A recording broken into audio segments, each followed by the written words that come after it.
Hey everybody, this is a quick video in case you have a Genie garage door opener and the power went out, or you had like a lightning strike power surge type thing, and now the garage door won't open, and you're wondering what to do and how to fix it.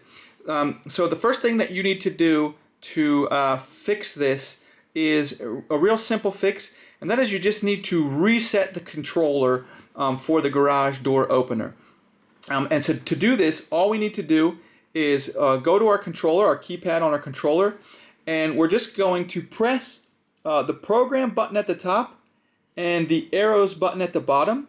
We're going to press and hold those buttons simultaneously for 5 seconds.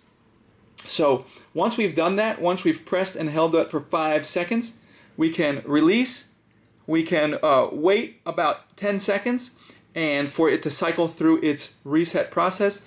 And once you have done that, your door should be reset and it should be working again. So anyways, hope this video helped you. Thanks a lot for watching. Have a great day.